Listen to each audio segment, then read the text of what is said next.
Amina stands at the sliding glass of the reception desk while rain hits the hospital roof like a drum, and the smell of bleach and wet coats cuts the air. In her hand she twists a small leather coin purse so many times the stitches have frayed. It is the only thing she owns that still belonged to her mother.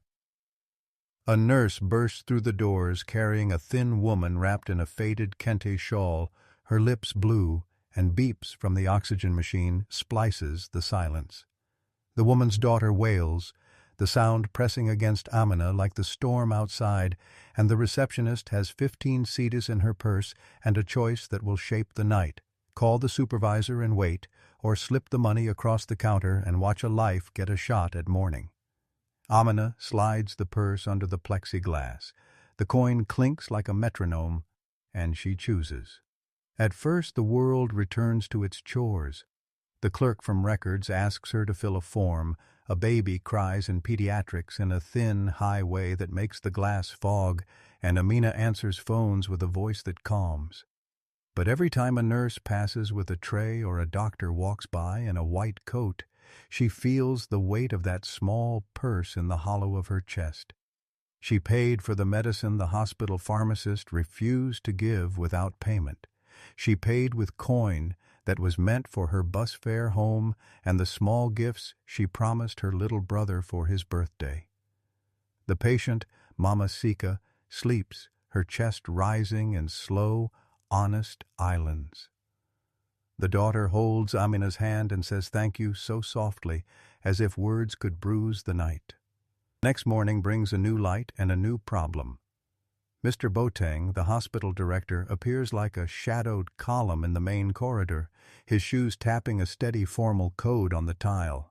He says accounts show missing funds, and the ledger on his tablet points a bright finger at the reception till wow da trote. Here, Amina keeps the day's small cash. He speaks with a face learned in courts, and his breath smells of strong coffee and something like power. Amina feels her mouth go dry. The cashier's box is short by more than she could have spent. Someone else has been taking small amounts for weeks. Mr. Boateng looks at her as if the badge pinned to her chest is a map to a crime. Then obstacles multiply like rain puddles. Shola, the nurse who borrowed money from Amina once and promised to return it, will not answer the phone. The pharmacist says the medicine she paid for is gone from the shelf and needs a replacement batch that costs more than she has. Her landlord, a man with a sticky voice and a red ledger, knocks on her door that night because her rent is late. He slides a palm over the ledger like a shark testing water and gives her 1 week. Each small demand pulls another coin out of her life. A vendor outside the hospital yells for rent, and a watchman with a pocket knife eyes her because he guesses a poor woman keeps poor things. Word moves through the hospital like a whispering stream. Rumor says a receptionist took hospital money and hid it in her purse. The rumor says, with a grin that tastes like vinegar, that she bought new shoes and a borrowed face. Nurses who once greeted Amina with a nod now cough like the weather and look away. A young doctor who always used to ask about her brother says nothing. The ledger keeps pointing to reception. Mr. Boateng brings in the security footage, and the footage is grainy and unkind. A small hand reaches under plexiglass, and a coin purse sits like a dark heart. Amina presses her palms flat on the counter so hard the skin goes white and hears the blood hammer in her ears. Then the hospital door opens and a car horn cuts the air like a trumpet. A man steps in with a suit that looks like a night sky, black and endless, and a watch that glows like a small sun. He moves with a calm, pulled feather and calls out, "Mama Sika." People lean forward like a line of birds. The daughter points and whispers, and the man kneels beside the bed and touches the woman's hand. He smells of gardenia and travel. The nurses straighten as if a drum has hit. Security straightens as if the world must rearrange itself.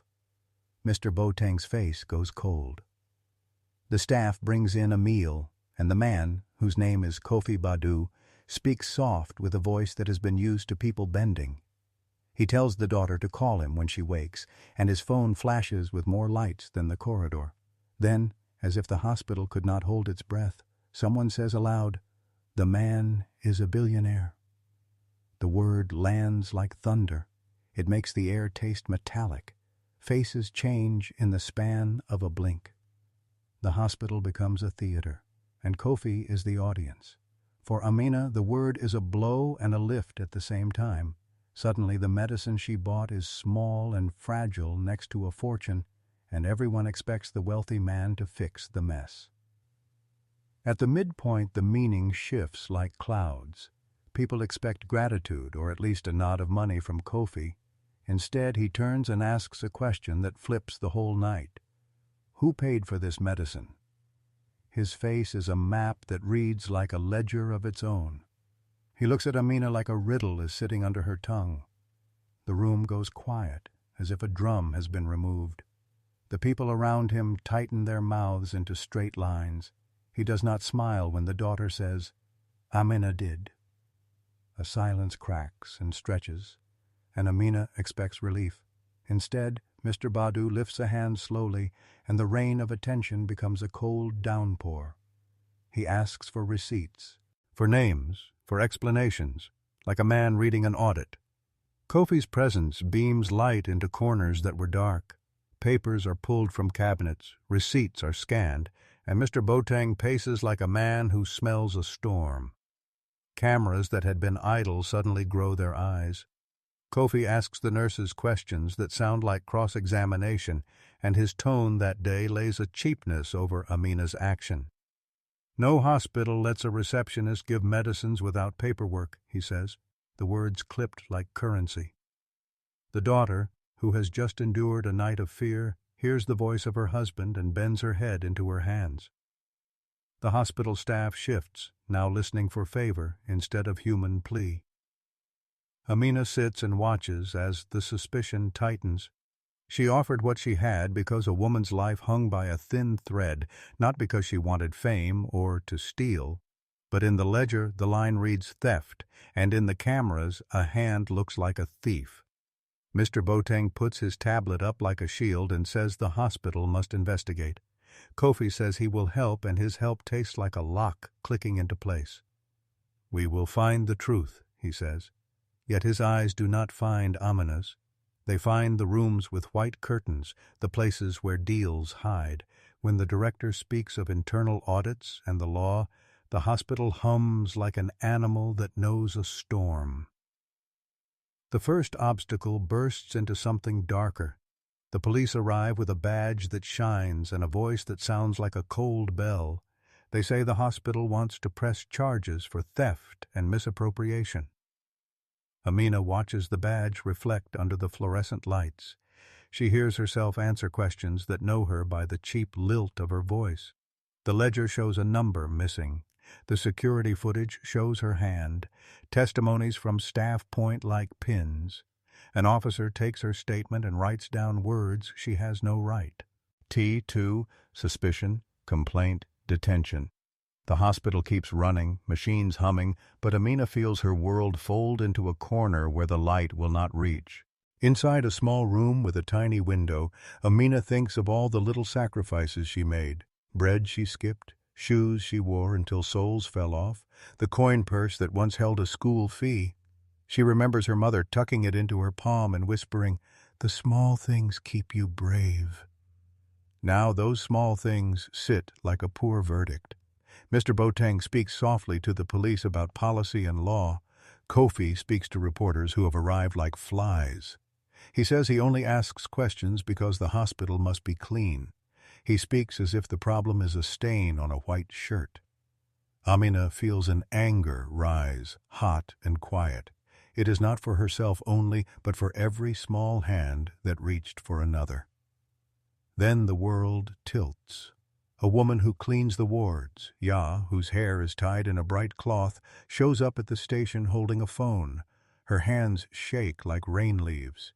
She has video from the night before. It is a single clip, the kind of clip people make without thinking. She had been painting a wall with a brush and had looked up because her child sent a message. The clip is crude, the picture jumpy, but it shows more than anyone thought. In the video, a tall man with a slim face talks quietly to Mr. Boateng in the corridor. Mr. Boateng passes an envelope, thick, folded, and the tall man slips something under his sleeve. Then the camera moves and focuses, and the man is Kofi Badu. The clip plays on a small phone screen under fluorescent hum, and the room smells of disinfectant and surprise.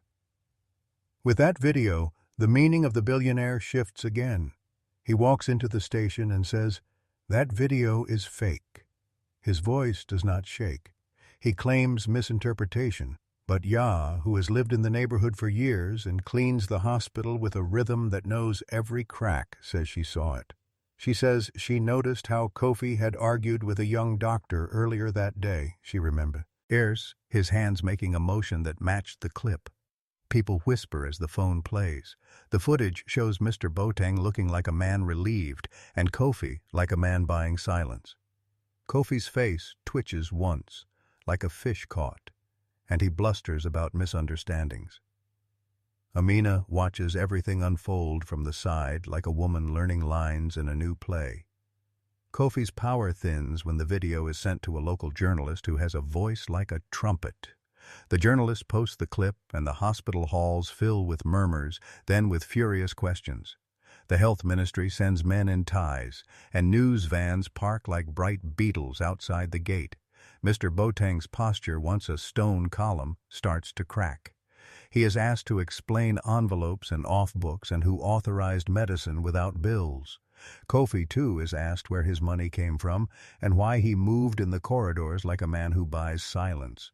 For a moment it looks like truth will roll out like a rug. But then comes the deep fall. The crisis presses down like a stone. Mama Sika's condition fails. The doctors say her heart was too weak, the infection too stubborn. They do what they can, and Amina stands at the bed and watches the shawl rise and fall no more. The daughter's cries are a raw thing that knocks the air. Amina feels the small coins in her purse become heavy as lead. They cannot buy back a life. When someone suggests that the money could have gone to a long road of tests and expensive treatments that might have helped, the words slice like cold glass. She thinks of the kiss the daughter placed on her hand in the night and the look of trust in Mama Sika's eyes. Loss lands like a fist. The hard choice emerges out of that loss. The hospital wants a scapegoat, a name to tie to a crime so the rest can breathe. They want Amina to sign a statement that accepts blame and says she took the money for herself. In return, they promise a quiet end, no public scandal, and perhaps the return of her old life. Sign, and the charges will be smaller. The story will be tucked away in a drawer. Do not sign, and the hospital will press charges, telling the public that the receptionist stole. Mr. Boateng, who still has men around him who will do his work for him, makes the offer with a face that prefers tidy endings. Amina feels the world tilt again. Confession for safety, silence for a return, truth for a battle with the vultures of headlines. She thinks of Mama Sika and the coin purse. She thinks of her mother whispering about small things. The nurse Ya looks at her with eyes that hold the night she cleaned. The daughter sits with the shawl around her shoulders, her grief like an ocean. Amina realizes that signing means accepting that poor hands are always the ones to be blamed. Not signing means risking everything but letting the truth come loose. Her choice could free more than herself. It could drag down men who wear power like armor and teach the hospital that the small must be protected. She breathes hard, the hospital smell like rain and metal filling her. When she lifts the pen, it feels heavy like an anchor. Publicity flares like a broken lamp. The news plays the clip of Kofi and Mr. Boateng, then shows the ledger and the small, aching footage of a reception counter and a hand slipping coins. Kofi hires lawyers who move like chess pieces. They say the video is doctored, they point to threads of uncertainty, and they make the crowds wobble. Mr. Boateng carries on as if he was always the defender of order, but the trust cracks. Then at the hospital board meeting, long which is scheduled as the city watches on live television, the multi-climax arrives. On the day of the board meeting, the public library across from the hospital fills with people who stand like a sea of umbrellas. Cameras crowd into the boardroom like flocks. Mr. Boateng sits at the head with a blotter of papers. Kofi sits like a man who expects the world to fold, his tie precise and his hands made of wealth. Amina sits at the back of the room, her coin purse folded inside her palm. The director begins with a speech about rules, and a lawyer from Kofi's team speaks in measured tones about defamation and reputation. The room hums with the white noise of money. Then an unexpected witness walks in. Nana Yeboah, the trotro driver who drives people from neighborhoods to the hospital every day. He is a rough man with calloused hands and a smile that has known many hard mornings. He holds a thick envelope with papers and a USB stick. He speaks with a voice that jarred when he says, "I have more." He hands the USB to the journalist who's been tracking the story. The reporter plugs it into a laptop and the room leans forward as if gravity has a new command. On the screen, a series of files plays, bank transfers that show money moving from a company owned by Kofi to shell entities, invoices that are stamped and false, and messages between Mr. Boateng and a company that supplies medicines at inflated prices. The files show that the hospital had been rounding corners for years, and that Kofi's presence was not an accident but part of a system that used wealth to move things around. The cameras roll as Mr. Boateng looks at the screen and then at Kofi. The director, who once moved like a man secure in his suit, shrinks under the bright light. Kofi's face drains of color. The files blow open like a window in a dark room. Spectacle sweeps the room. People shout questions. Reporters pound their buttons. Kofi's lawyers sputter and demand proof. The proof keeps coming. A doctor who had been quiet suddenly stands and says the supply prices were always high and the envelopes were common knowledge. Nurses who felt powerless speak with voices steady as drums. The hospital board chair stands up and says he is shocked. Inside the hall, even his hands tremble. The city regulator steps forward with papers that freeze the air. Mr. Boateng is suspended and Kofi is under investigation for fraud and misuse of hospital influence. The man who had seemed untouchable looks suddenly very small under the ceiling of bright lights. As the public reveals mount, the unexpected witness Nana Yeboah is called forward, and the city listens as he says how he found strange delivery trucks and how he recorded license plates. Ya, the cleaner, sits at the back and cries silently as the truth folds out. People who once looked away now lean in. The hospital changes into a stage where facts fall like dominoes. In the end, Mr. Boateng is stripped of his power in a public vote, and Kofi is subject to a formal inquiry. The crowd outside the hospital cheers like rain. After the spectacle, after the lawyers and the cameras and the bright days, there is a slow settling. The health ministry sends auditors who empty drawers with white gloves and a seriousness that smells like vinegar. The city regulator puts Mr. Boateng under formal suspension and bans him from any role in public hospitals until the investigation finishes. The public looks for someone to blame and also for someone to praise. Amina sits quietly while reporters ask if she will press charges. She says nothing at first. The city patina now includes a small kindness that started a chain. People start to speak more softly to one another in the corridors. The small aces of care seem less invisible. Amina is not fully fixed by the world's sudden attention. The police say there was enough doubt to release her without charges, but the hospital offers her a new contract only after public pressure. Many of her friends at work return with apologetic smiles. Shola calls and says she is sorry and sends coins slowly, like a small river. The daughter of Mama Sika comes back to say thank you and gives Amina a small wooden bead bracelet, warm from her hands. Kofi faces inquiries that will take long months. He does not return to the hospital for a while. The director packs his office into a small box that looks too small for the weight he carried. 6 months later, the change becomes a steady road. The hospital installs a new system for medicine and a small fund for emergencies. The fund is seeded with money recovered through the audit and with donations from citizens tired of injustice. The reception desk gets a new plexiglass, and a plaque is placed that reads, "Small Acts, Great Care," in neat letters. Amina stands behind the desk now with a name badge that reads her name and a small calm in her face.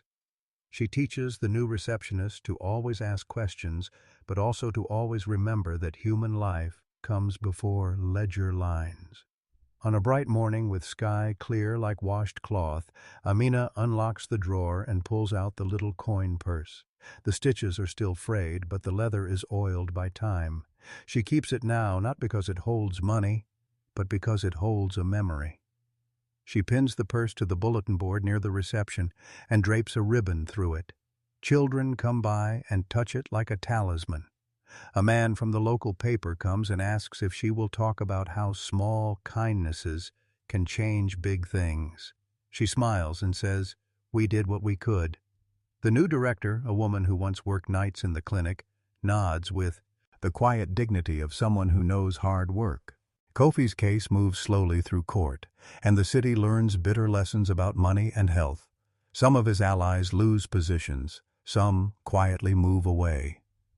Nana Yaboa sits at the bus stop each day and nods to Amina as they pass. Ya now joins a hospital staff association that meets in the back room and plans how to protect small staff from being blamed. The charity open to help with medicine climbs slowly in donor lists and creates a little account that keeps a few cedis ready for emergencies. The sign for the fund sits near the coin purse and glows like a new law. Amina visits the daughter of Mama Sika sometimes, bringing oranges wrapped in newspaper and little cakes. They talk about small things like the weather and favorite songs. The daughter shows Amina a photograph of her mother in a market with a laughing face that seems to forgive the world. Amina pins the photo beside the purse. The hospital feels different now, louder in meetings, softer in corridors. People carry names and faces with them when they speak, and the ledger is no longer the only God. Cameras remain, and the city remembers.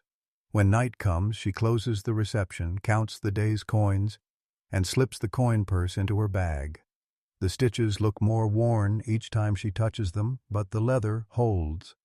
She thinks of the choice she made and of the way one action became many things: a scandal, a public fight, a small victory for truth. She does not imagine herself a hero. She imagines a long path where people finally look out for the small and teach others to do the same. This is the end of the story that began with a coin purse and a raindrop on a roof and grew into a citywide change. Some men lost power, other men learned to watch their hands, and a receptionist found a voice that did not fold under pressure. The hospital becomes a place where rules meet mercy, and the coin purse hangs near the reception light as a quiet reminder that a single small act can awaken a town. The curtains on the hospital windows glow with new life, and the city keeps turning. Moral: small acts of courage can topple greater wrongs when truth finds a witness. Do you agree? Yes or no? If this story moved you, please subscribe, share with friends, and tell us one small brave thing you would risk to help someone in need. We read every comment. The city is waking with rain-washed streets when the hospital's gates open for a different sort of entry. Nana Ama Serwa, a billionaire whose footsteps sound like coins dropped on marble, strides in with a quiet authority that makes the fluorescent lights feel suddenly bright, and the crowd of staff buzzes into a cautious hush as she moves toward Amina, who clutches the frayed coin purse as if it were a talisman, then glances at the new plaque outside the reception that reads "Small Acts Foundation," and understands with a simple, heavy certainty that the interval has shifted from a scandal to a held breath of possibility. Nana Ama speaks softly, revealing that she has watched the hospitals turn from fear to reform from behind a veil of philanthropy, and now she wants Amina to sit on a newly created oversight council that will guard medicine, ethics, and emergency care to be the living proof that wealth can be tethered to mercy and not used as a sword to cut the poor from the room. The room holds its collective breath, and the first ripple is the quiet, almost shy relief in Mama Sika's daughter's eyes when she hears that the money will flow through transparent channels, that the old ledger will be opened, that the hospital's doors will stay open for those who cannot pay, and that the girl's mother's fight will not be a final page, but a beginning. Amina's hand trembles only a fraction as she pockets the purse and accepts the chair offered by Nana Ama, a chair that feels heavier with history than with wood, because the weight of the new responsibility lands like a cloud over a dry savanna, and the television cameras click and flash in the glass outside, as if the city itself wants to watch mercy made legible. The interval beat tightens when Nana Ama's eyes meet Amina's and then drift to Kofi Badu's stiff smile, a reminder that power can pivot toward accountability. And the journalist's voice cuts through the room with a question about whether this is a true turning point or a public relations reset, and a chorus of staff whispers that the meekest person in the room has suddenly become a guardian of the ledger. The first micro cliffhanger lands when Nana Ama unveils a governing charter that requires independent auditors every quarter, a public donation portal, and a community-elected representative on the board. And she names Amina as a bridge between the front line and the numbers, a role that makes Amina feel seen and feared at once, because the coin purse's old life is being rewritten as a symbol of accountability, not a shortcut to mercy. The clock ticks in the corridor like a patient drumbeat as a city regulator steps forward with a polite but firm timetable for the new oversight, and Amina hears the quiet thunder of change. The hospital will be audited, the staff will be trained in ethics and patient rights, and the small acts of kindness that used to vanish into the night will now have a visible home in policy, procedure, and public memory. Then the mid-paragraph turning point comes as Nana Ama reveals a second truth. She has a personal reason for caring about this hospital beyond profit, a history of a sister whose illness nearly bankrupted a village school until a donor's shadow funded care for the last mile, and she speaks of a promise to the memory of ordinary people who were once faceless to the city's glass towers, a moment that shifts the moral weight from punishment to restitution, and invites Amina to help design scholarships for children of the wards and to turn the coin purse into a trust that can be tapped in emergencies rather than worn as a badge of guilt. But the twist does not end there, because Nana Ama's revelation also teases a deeper current. The true ownership of the Small Axe Foundation lies with a network that includes the city's transport workers, the market women, and a discreet group that has long watched the hospital's gates for signs of mercy misused. And this broader web implies that the battle for justice will not be finished with one press conference or one board vote, but will ripple through neighborhoods, buses, and bargaining tables where wealth and need collide in the same breath. The next scene erupts in a rush of practical steps: a secure fund for emergency meds, a transparent ledger posted weekly on the hospital's wall, a hotline for whistleblowers, and a public-facing audit portal, while Amina is asked to lead a weekly open forum where patients and families can speak without fear, which she accepts with a steady nod that conceals the tremor in her ribs, because she knows the real test is not the ceremony but what comes after, when the staff, the patients, and the city must decide every day to hold each other when the sirens wail and the rain drums on zinc roofs. The micro cliffhangers keep coming as Nana Ama announces that guardianship of the foundation's funds will rotate to prevent capture by any one powerful hand, that a rotating council will meet in the market square once a month to listen to residents' needs, and that a portion of every donated cedi will be reserved for sisters and brothers who come to the hospital door with nothing but hope and a story to tell, while Amina experiences a flash of fear and exhilaration. What if this model works, and the old guard tries to reclaim the torch? And then a sudden, intimate moment arrives when Shola, the nurse who once borrowed money and promised to repay, steps forward with a folded note that bears a simple sentence. This is how a life changes when someone finally believes in you enough to risk their own fortune. And a small tear glints on her cheek as she hands it to Amina, a tangible sign that the new era has begun not with fireworks but with quiet, stubborn acts of mutual faith. The boardroom hush dissolves into a chorus of practical questions about governance, training, and timelines, and while the cameras retreat to the lobby, the woman who once counted cedis now counts bright possibilities, while the coin purse, once a shadow at the counter, rests on the new bulletin board beside Nana Ama's portrait in a ribboned frame, a relic turned emblem of public mercy. The closing beat lands with a deliberate, hopeful weight. Amina leaves the meeting with a new badge and a plan that will keep the fund alive beyond any single scandal. And as she steps into the corridor, her eyes land on Nana Yaboa's sturdy face outside the glass, nodding with the quiet knowledge that the city's mercy now travels in daylight instead of hiding in the rain, that the wealth gap has become a channel for reform rather than a gulf, and that the next act will test whether the people's courage can outlast the courtroom's fear, with the coin purse once again a quiet beacon of memory and promise, waiting for the next call to prove that tiny hands and one brave heart can bend the arc of justice toward light.